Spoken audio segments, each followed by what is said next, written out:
Falls ihr euch fragt, warum Sarah hier auf dem Boden liegt und ich ja auch gerade versuche, solche merkwürdigen Bewegungen zu machen, wir machen uns gerade schon warm, und zwar alle Gliedmaßen, denn wir werden heute mit bewegten Klängen arbeiten. Genau, das heißt also, wir wollen heute gucken, wie man denn Klänge in Bewegung übersetzt oder andersrum. Du brauchst heute deinen gesamten Körper, dann brauchst du auch noch 3 besondere Klänge, die du in deiner Wohnung finden kannst. Das heißt, du kannst also nochmal schnell auf die Suche gehen und ein bisschen hören, was klingt gut, und es wäre super, wenn das 3 unterschiedliche Klänge wären.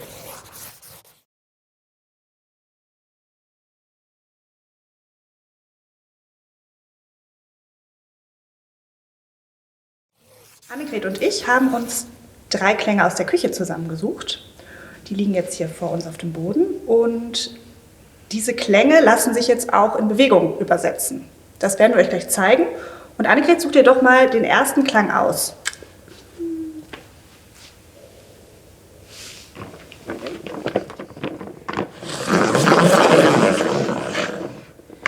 Jetzt haben wir das erste Geräusch gehört und können uns vielleicht schon ein bisschen vorstellen, wie man sich dazu bewegen könnte. Annegret ist jetzt so eine Art Bewegungsbeschwörerin. Das heißt, mit ihren Klängen, diese Klänge, die sie gleich spielt, wandern in unsere Körper. Also wenn ihr Lust habt, macht einfach mal zu Hause mit.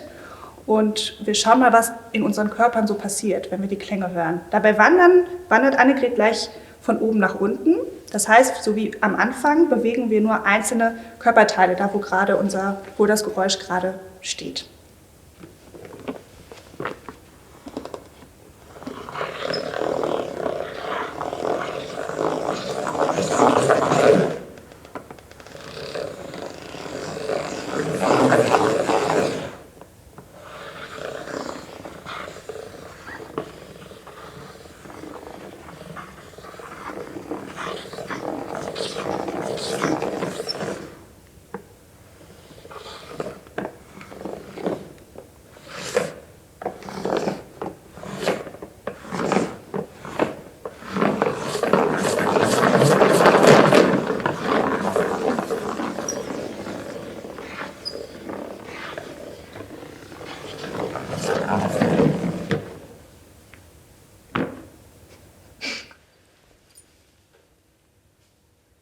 Jetzt werden wir Sarah mal überraschen. Der Klang ist nämlich ein ganz anderer. Mal sehen, was ihr da für eine Bewegung dazu einfällt.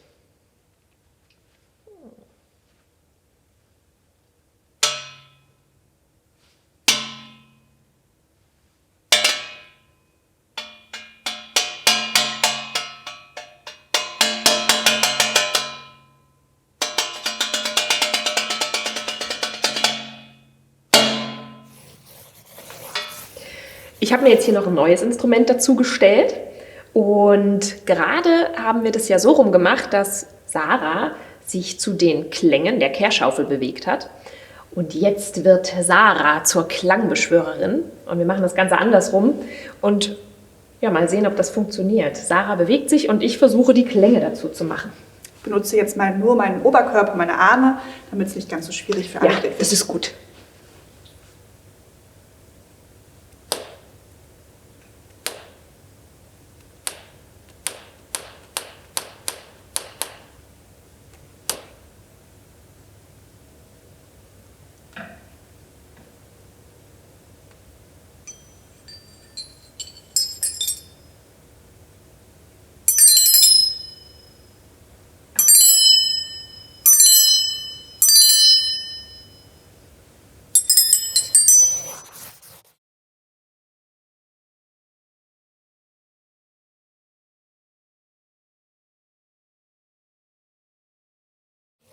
Jetzt versuche ich mal, eure Klänge zu Hause zu beschwören, so wie ich das gerade mit Annegrets Geräuschen gemacht habe.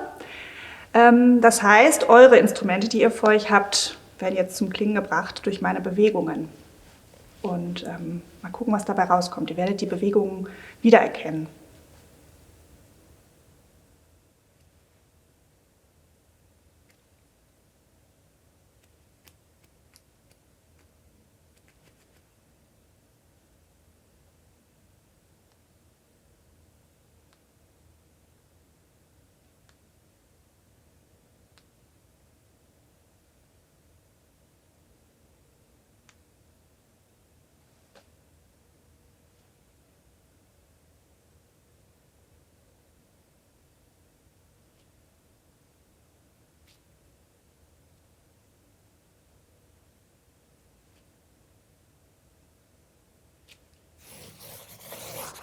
Das, was ich jetzt gerade mit meinen Armen und Händen gemacht habe, könnte man eigentlich auch Dirigieren nennen. Vielleicht habt ihr das schon mal gesehen.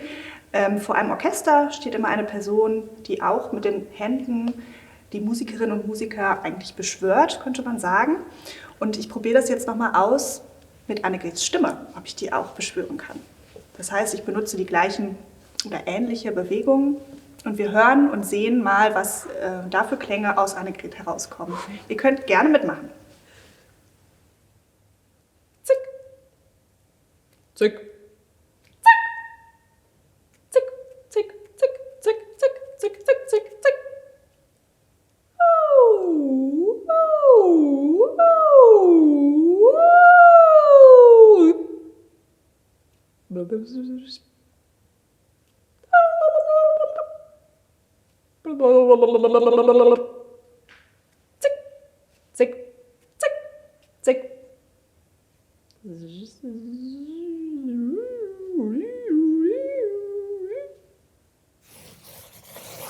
Das, was Sarah gerade gemacht hat, war eigentlich, als würde sie in der Luft malen. Also zumindest hatte ich irgendwie das Gefühl. Und von den Symbolen, die du gemacht hast, finde ich, erkennt man sogar welche hier in dem Bild wieder. Und zwar ist das von Wassily Kandinsky. Da gibt es ganz unterschiedliche Formen. Und einige, finde ich, sahen deinen Bewegungen in der Luft ganz schön ähnlich. Ich erkenne auch schon eins wieder. Vielleicht seht ihr das auch. Da ist so eine Schlangenlinie. Die erinnert mich an meine Wellenbewegung mit der Hand. Ja, genau. Genau, und dazu habe ich mir ein Spiel ausgedacht. Und zwar habe ich ein paar dieser Symbole, wie zum Beispiel eventuell auch die Schlangenlinie, rausgenommen aus diesem Bild und nochmal abgemalt auf den grünen Zetteln hier. Dann habe ich noch auf die orangenen Zettel auf der Rückseite Symbole für verschiedene Körperteile gemalt.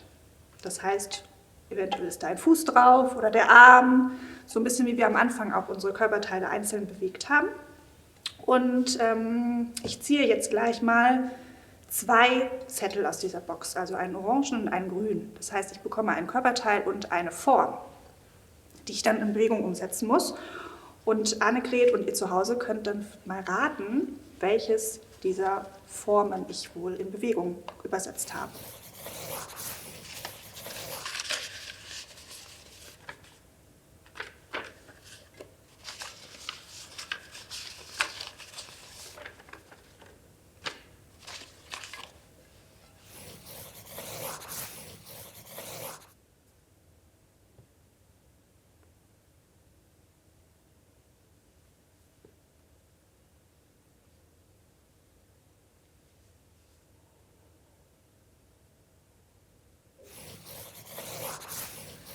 Hast du eine Idee, Annegret? Ja, also ich glaube, du hast auf jeden Fall die Hände, also die Arme benutzt. Die ganzen Arme natürlich. Ja, aha. Also schon mal ein Arm. Sehr gut. Und dann hattest du irgendwas, also es war sehr gerade. Mal gucken, was hier so ist. Aha, das vielleicht? Die 3 Linien. 3 Linien? Genau. Haha. Habt ihr das auch erraten zu Hause?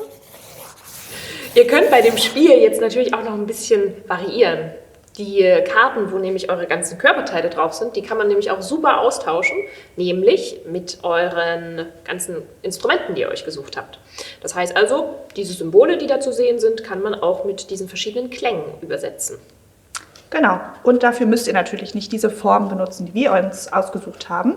Ihr könnt auch noch mal schauen, was hier noch in dem Bild von Kandinsky zu finden ist, was euch interessiert. Oder ihr nehmt ein ganz anderes Bild, wo eventuell auch Formen drin vorkommen oder Symbole, die ihr einfach rausnehmt und nochmal auf ein anderes Blatt malt, so wie wir das gemacht haben. Und damit dann das Spiel macht, so wie wir das beide eben ausprobiert haben. Und wenn ihr wollt, könnt ihr gerne auch direkt Bilder downloaden, die wir euch schon ausgesucht haben, wo sich auch ganz, ganz viele verschiedene Symbole und auch Farben verbergen. Und da könnt ihr eigentlich direkt damit mal rumprobieren. Ja, und dabei wünschen wir euch ganz viel Spaß beim Bewegen und Musizieren. Und wir freuen uns, dass ihr zugeschaut habt. Genau. Tschüss. Tschüss.